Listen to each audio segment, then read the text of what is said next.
The personnel files slammed against the conference table. Donald Briggs stood at the head of the room, holding the folder like a trophy, his smile sharp. Are we really paying this guy to look at codes?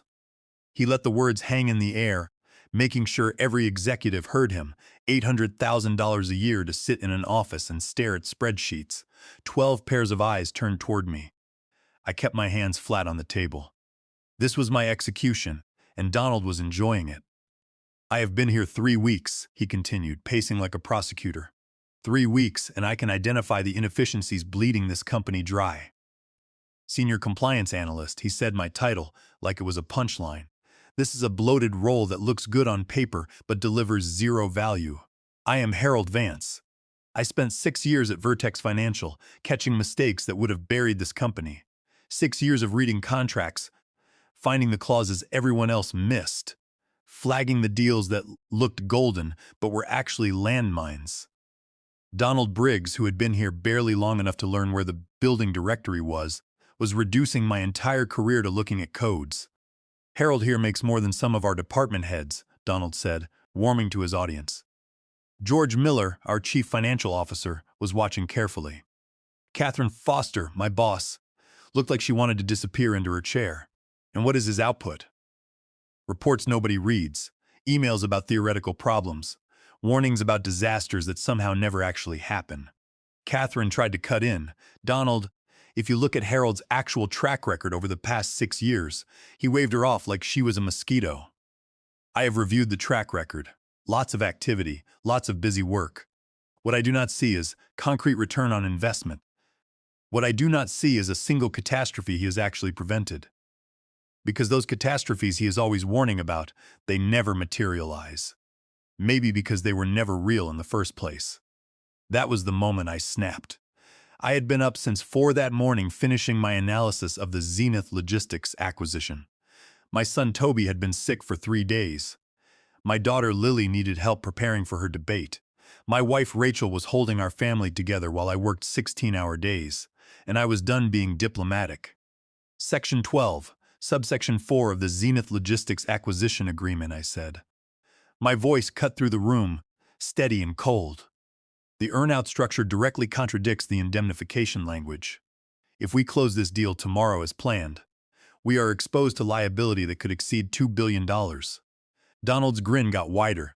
He actually looked delighted. $2 billion? Everyone hear that? $2 billion? Let me get this straight. Harold, you are telling me that our legal team missed this problem? That the 3 external advisory firms we paid millions to review this deal missed it? That Zenith's own attorneys missed it? But you, sitting in your office with your highlighters and your spreadsheets, you found the smoking gun nobody else could see. Yes, the single word landed like a challenge. Donald laughed, and a few people around the table shifted uncomfortably. George Miller leaned forward, interested despite himself. What is the specific exposure, Harold? I had been waiting for someone to actually ask. I pulled up my laptop, calling up the analysis I had sent to the deal team 3 times already. Zenith's revenue reporting methodology does not align with their actual contract structure. They are classifying one-time project fees as recurring subscription revenue to inflate their growth metrics. When we reconcile their books post-acquisition using standard accounting principles, their earn-out performance triggers will fail. The indemnification clause, as currently written, allows them to claim we deliberately sabotage their operations to avoid the earn-out payout. The earn-out is $400 million over 3 years. Factor in damages for lost shareholder value, and we are looking at $2 billion minimum. The room went silent for about 5 seconds. I thought maybe someone would actually listen. Then Donald shook his head, smiling like I was a child insisting monsters lived in the closet. This is exactly the problem. Theoretical catastrophes, hypothetical scenarios built on assumptions and worst-case thinking. He turned to George. When does Zenith close? Tomorrow morning, 8 o'clock, and have their lawyers raised any red flags about the Section 12 issue? George glanced at me, then back at Donald. No, they have not. Right, because it is not actually a problem. It is Harold finding patterns in the wallpaper. Donald closed my personnel file with a decisive snap. Here is what is happening. Zenith closes tomorrow as planned. This deal has been 6 months in the making, and we are not blowing it up because of theoretical concerns. He turned those cold eyes on me. And Harold, you are taking some paid leave. 2 weeks effective immediately. Rest up. Think about whether this role is really the right fit for your talents. Paid leave. The words might as well have been, "You are fired. We are just being polite about it." Everyone in that room knew the script. Paid leave, then a performance improvement plan, then a generous exit package and a non-disclosure agreement. Catherine tried one last time. "Donald, I really think we should at least have Harold present his full analysis." Meeting is over. Donald was already gathering his materials. "We have got a transformational acquisition closing in the morning. Let us stay focused on what actually moves this company forward." I walked out of that conference room knowing 3 things with absolute certainty. First, my career at Vertex was finished. Second, Donald Briggs was going to close the Zenith deal despite my warnings. And third, when that deal exploded exactly the way I had predicted, they were going to need someone to blame. I went back to my office and stared at the Zenith logistics documents still glowing on my screen. All that conflicting language highlighted in yellow, the revenue discrepancies I had flagged in red, the mathematical certainty of disaster spelled out in my analysis. Catherine Foster appeared in my doorway 10 minutes later. She looked like she had aged 5 years in the past hour. "I am so sorry, Harold. You did your best. He has been building a case against you since his first week. High-cost position, difficult to quantify output. You were always going to be his first target." She closed the door. "What are you going to do?" "I am going to document exactly what I found, exactly when I found it, and exactly what I recommended. Then I am going to send it to everyone who needs to see it. It will create a paper trail. When this deal goes sideways, at least there will be proof I saw it coming." The email took me 2 hours to write. Every word mattered. I could not sound emotional. I had to be clinical, factual, professional. I included section references, risk analysis, and a timeline. My recommended action was simple. Delay closing by 72 hours and have independent counsel review the specific language conflicts. I sent it to George Miller, copied Donald Briggs, Catherine Foster, and Vertex's general counsel Roger Webb. Donald's response came 18 minutes later. 2 sentences that would eventually cost him his career. Noted. Closing proceeds as scheduled. I forwarded the entire email chain to my personal account. Then I forwarded every other email I had sent about Zenith Logistics over the past 6 weeks. 14 documents total. All time-stamped, all showing I had been screaming about this problem while everyone else covered their ears. My phone buzzed. Rachel calling. "How did it go?" "I will tell you when I get home." "Harold, what happened?" "Paid leave for 2 weeks. He is setting up for termination." Silence on the other end then. "I am sorry. Come home. We will figure this out." At 2 in the morning, I was at the kitchen table with my laptop, rechecking the revenue classification discrepancies. The numbers did not lie. Zenith was misrepresenting their financials. The earnout was going to fail. Rachel found me there, eyes red. "You have checked this how many times?" "I do not know anymore." "A lot. And every single time, what did you find?" "The same problem." She pulled up a chair. "Then you did your job. You warned them. Whatever happens now, that is on them, not you." The next morning, I did not go into the office. At 7:45, I started refreshing my inbox. At 8:17, the announcement hit. Vertex Financial is pleased to announce the successful closing of our acquisition of Zenith Logistics. The deal was done. The countdown had started. Rachel made breakfast. Toby asked why I was home. Lily wanted me to read a book. I went through the motions, but my mind was calculating timelines. It would take at least 2 weeks for the finance team to start integration. Another week before they would try to reconcile Zenith's revenue reporting. Maybe a month before the discrepancies became undeniable. I had time to update my resume, time to start looking. By day 2, my decision was made. I called Catherine Foster. "I am resigning." Dead silence. Then Harold, "No. Do not do anything rash. You are on paid leave. Just write it out." "I know what comes next, Catherine. Donald fires me and controls the narrative. He makes it look like I was terminated for cause. He is going to fire me anyway. This way, I leave on my terms. When Zenith blows up, my documentation is worth more than 2 weeks of salary." Catherine sighed. "You are sure about this?" "I have never been more sure of anything." I wrote the resignation email that afternoon. Professional, cordial, brief, effective immediately. I am resigning from my position as Senior Compliance Analyst. Thank you for the opportunities over the past 6 years. I sent it to HR, copied Catherine and George Miller. I deliberately did not copy Donald Briggs. Let him find out through the grapevine. Then I called an employment lawyer named Valerie Brooks, recommended by a recruiter. We connected at 3 that afternoon. Tell me everything, Valerie said. I walked her through the Zenith acquisition, the clause conflicts, the revenue discrepancies, Donald's dismissal of my warnings, the forced leave, and my resignation. Valerie was quiet for 10 seconds. Do you have documentation of your warnings? Every email, every analysis, all time-stamped. Donald's response to my final warning was 2 sentences. I heard her exhale. Harold, you just made the smartest decision of your career. If this develops the way you think, Vertex will be desperate to assign blame. As a former employee with bulletproof documentation, you are protected.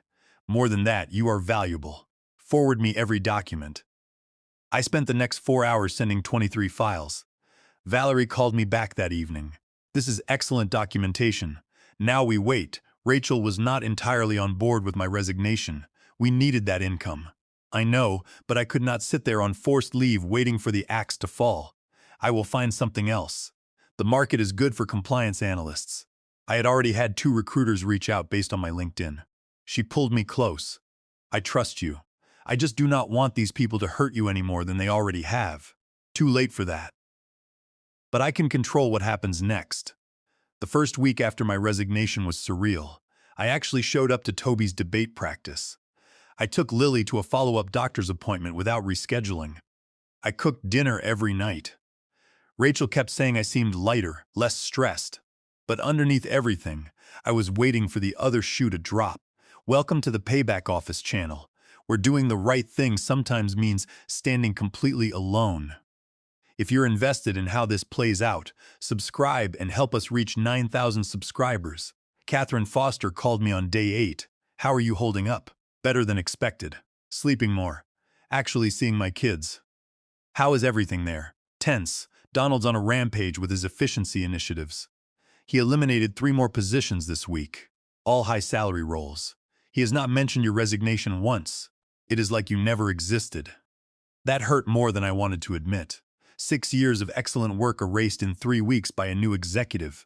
Has anything come up with the Zenith integration? I asked. Harold, you do not work here anymore. You really should not be thinking about this. Catherine, please? She sighed. Integration starts next week. Finance is beginning the preliminary reconciliation work. Everything looks fine so far, but it is early. So far.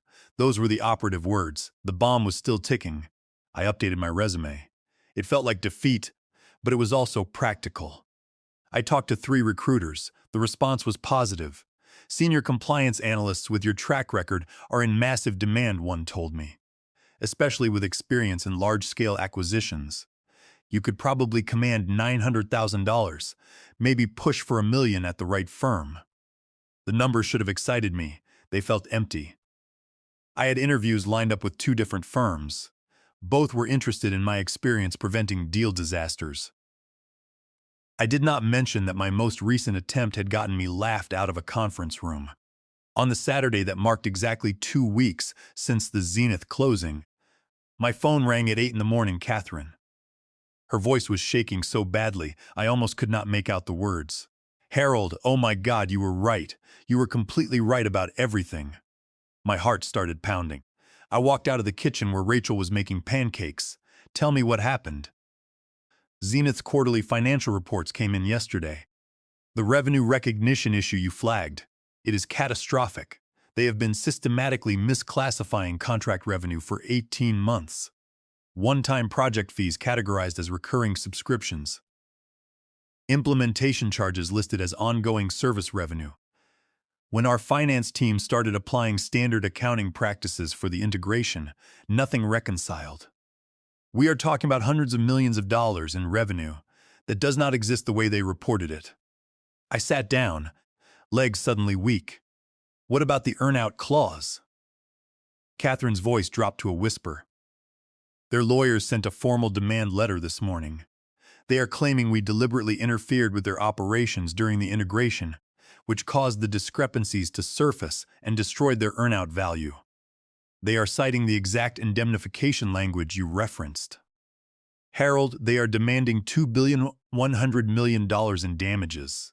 The number I had calculated, the nightmare scenario I had predicted, the disaster everyone had ignored. Where is Donald Briggs right now? Emergency board meeting started at 6 this morning. George Miller is in there. Roger Webb, the general counsel, outside counsel. Everyone is trying to figure out how this happened. Has my name come up? Catherine hesitated. George asked if anyone had flagged concerns before closing. Donald tried to downplay it, said you were always finding theoretical problems. But George pushed back. He remembered your email. He asked to see the documentation. There is plenty of documentation, Catherine. I know, Harold. Donald is going to try to spin this. He will try to make it seem like your warnings were vague or incomplete. The board is asking hard questions about why this deal closed. Donald is under pressure. You need to be ready. I have a lawyer, Catherine. Good. Do not talk to anyone from Vertex without her present. Do not respond to emails. Do not take calls, because they will come after you. I called Valerie Brooks immediately. She answered on the second ring, even though it was Saturday. It happened, I said.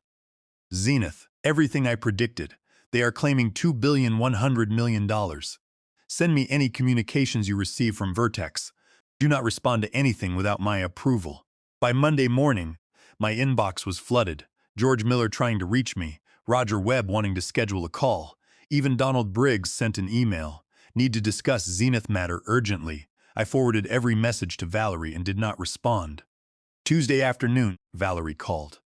I just spent 90 minutes with Roger Webb. Vertex wants to bring you back.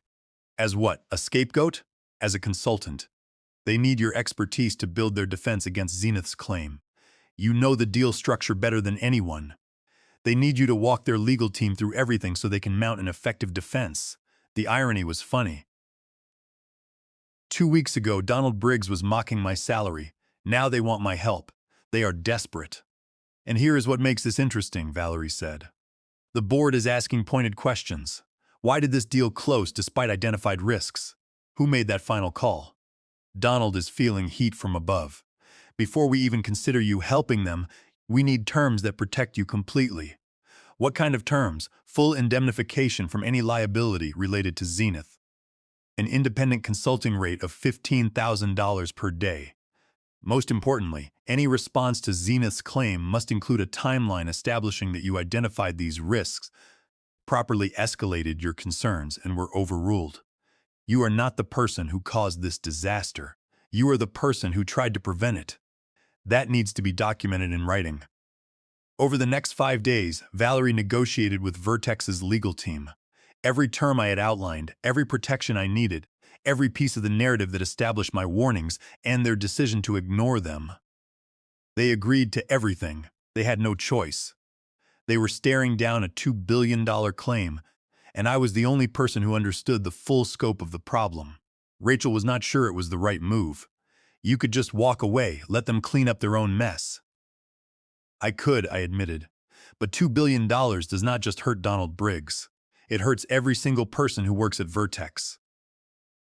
Catherine Foster, George Miller, the analysts and assistants who had nothing to do with ignoring my warnings. If I can help limit the damage, should I not? She studied my face. You are better than they deserve. Maybe, but this is not about what they deserve. It is about doing what is right and making absolutely certain that everyone knows I was right from the beginning. I walked back into Vertex's offices on a Thursday morning, exactly 3 weeks after Donald Briggs had laughed at my salary. The atmosphere was completely different, quiet, tense, afraid. Everyone knew about the Zenith claim. Roger Webb met me in the lobby personally. Harold, thank you for agreeing to help us. Where do we start? Conference room A, I said. We have the full deal team assembled plus outside counsel from Higgins and Cole. We need you to walk everyone through your analysis. The conference room was packed. George Miller looking exhausted. Catherine Foster giving me a small, grateful smile. 3 lawyers in expensive suits, and Donald Briggs sitting at the far end of the table, staring at his notepad. Roger opened the meeting. Everyone here understands our situation. Zenith Logistics is alleging that Vertex deliberately interfered with their operations, causing their earnout metrics to fail. They are claiming $2,100,000,000 in damages. We have 60 days to file our response. He gestured toward me. Harold Vance identified significant issues with the earnout structure and indemnification language prior to closing. We need to understand exactly what he found, when he found it, and how that information was communicated. Every eye turned to me. Donald still would not look up. I opened my laptop and pulled up the analysis I had prepared. I will start with the complete timeline. For the next 2.5 hours, I walked them through everything with surgical precision. The initial contract review, where I had first noticed the problematic language in Section 12. The deep dive into Zenith's historical financial filings that revealed inconsistencies in their revenue recognition methodology. The conflicting structure between earnout performance triggers and indemnification liability allocation. The 3 separate emails I had sent to the deal team flagging these concerns. The formal risk assessment presentation I delivered 4 weeks before closing. And finally, my last comprehensive email sent 18 hours before closing, laying out the potential exposure. One of the outside lawyers, a sharp-eyed woman named Diana Clayton, stopped me. This final email you sent the day before closing. Who received it and who responded? I sent it to George Miller, copied Donald Briggs, Catherine Foster, and Roger Webb. Donald Briggs responded. Diana Clayton turned her attention to Donald. Mr. Briggs, what was the nature of your response? Donald's voice was flat, stripped of all confidence. I acknowledged receipt of Harold's concerns and made the determination that closing should proceed as scheduled. On what basis did you make that determination? Diana pressed. The silence stretched out. Did you consult with additional legal counsel specifically about the issues Harold raised? Did you have another senior analyst independently verify his findings? Did you conduct any supplementary due diligence? I relied on the work product from the outside counsel and advisory firms who had already reviewed the deal documentation. Did you specifically ask any of those outside parties to review and address the concerns Harold had identified? Donald's jaw tightened. No, I did not. Diana made a careful note. Why not? I made a judgment call that the concerns were theoretical and that further delay was not warranted. Diana turned back to me. Harold, in your professional opinion, based on 6 years of compliance analysis, was the risk you identified readily discoverable during standard due diligence? I looked directly at Donald. He still would not meet my eyes. Yes. It required detailed cross-referencing of contract language with actual revenue reporting methodology, but it was discoverable with appropriate analysis. And in your professional opinion, should this acquisition have closed with the identified language conflicts in place? No. The risk exposure was too significant. At minimum, closing should have been delayed until the conflicting language could be reconciled and the revenue recognition methodology could be verified. Thank you, Harold. The meeting continued, but the critical narrative had been established. I had done my job. The decision to override those warnings sat entirely with Donald Briggs. When the meeting finally ended, people filed out in subdued silence. Donald left first, head down, not speaking to anyone. Catherine Foster caught my arm in the hallway. That was brutal to watch, she whispered. That was factual documentation of what actually happened. There is already talk about major layoffs. If we cannot settle this claim, $2 billion will destroy Vertex completely. Over the following 10 weeks, I worked closely with Diana Clayton and the legal team to construct a defense. The core argument was that Zenith Logistics had fundamentally misrepresented their financial position. I spent weeks analyzing their contracts, customer agreements, and revenue recognition policies. Zenith had systematically reclassified one-time project fees as subscription revenue and implementation charges as ongoing services to fake growth. When standard accounting principles were applied, the house of cards collapsed. Zenith was worth 60% of what Vertex had paid. This misrepresentation violated Section 10B of the Securities Exchange Act of 1934 and Federal Rule 10b-5, giving Vertex immense legal leverage. Diana Clayton used this analysis to completely flip the narrative. Vertex filed a formal counterclaim for fraudulent inducement and breach of contract. Zenith's counsel immediately reached out to discuss settlement. By late February, Zenith withdrew their $2,100,000,000 claim. Vertex agreed to a restructured earnout with lower performance targets reflecting Zenith's legitimate revenue potential.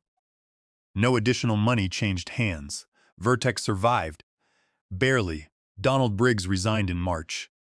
Roger Webb immediately offered me a permanent position as Senior Vice President of Risk Management and Compliance. With a salary of $1,200,000 and a board reporting line, it was validation, but I declined. I had already accepted a position elsewhere. Catalyst Partners had contacted me back in January. They were a boutique consulting firm specializing in acquisition risk assessment. They wanted me to do exactly what I had just done for Vertex, but for multiple clients across different industries, on my own terms, with my own team. The base salary was $900,000. But the equity stake was substantial, and the partnership track was clear. More importantly, I would never have to sit through another meeting where someone like Donald Briggs dismissed my expertise as theoretical concerns. My final day as a Vertex consultant was a Friday in late March. Catherine Foster took me to lunch. "You are really leaving us," she said. "I am. We are going to miss you tremendously." "I am going to miss you. You could come with me. Catalyst is expanding rapidly."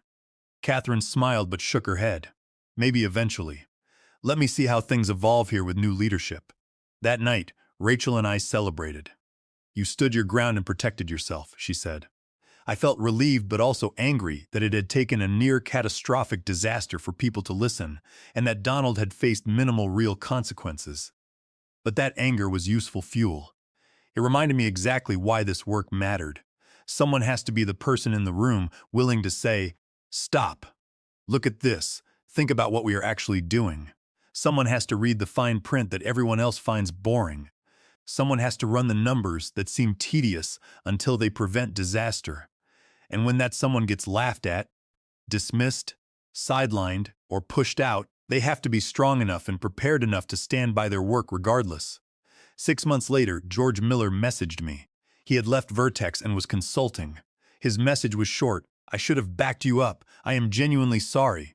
I wrote back, "You listened when it counted, pushing for the documentation.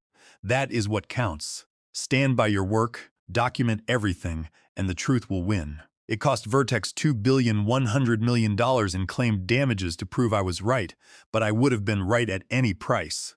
The morning after I sent my resignation, Rachel had asked me if I was sure about walking away. "You are giving up a lot," she had said. "The salary, the security, the position you built." "I am not giving up anything real. I am protecting something more important: my professional integrity, my expertise, my right to be heard when I identify genuine problems. Those things matter more than any job title." She nodded, understanding even though she felt anxious. "So, what happens next?" "Next, I make sure my documentation is airtight. Next, I make sure everyone knows I did everything right. And after that, I find people who actually value what I do. And I never again work somewhere that I have to convince people my expertise matters." That conversation felt like a lifetime ago. Now, even though it had been less than a year, I had kept every promise I made. I had protected my integrity, documented everything, and positioned myself perfectly. I found an organization that valued my expertise from day one. Donald Briggs learned an expensive lesson about the danger of dismissing expertise you do not understand. I took profound satisfaction in knowing that my work, my analysis, and my warnings had been vindicated. Sometimes being right is not enough. You must be brave enough to speak, document, and protect yourself. I would do it again tomorrow, because that is what real expertise looks like. Having the courage to speak the truth, the wisdom to document it, and the strength to stand by it when everyone else is laughing. That is the lesson Donald Briggs learned too late. That is the story of how $800,000 in salary almost cost a company $2 billion. Because someone could not tell the difference between looking at codes and preventing catastrophes. Hit that subscribe button, because there are more stories like this that need to be told.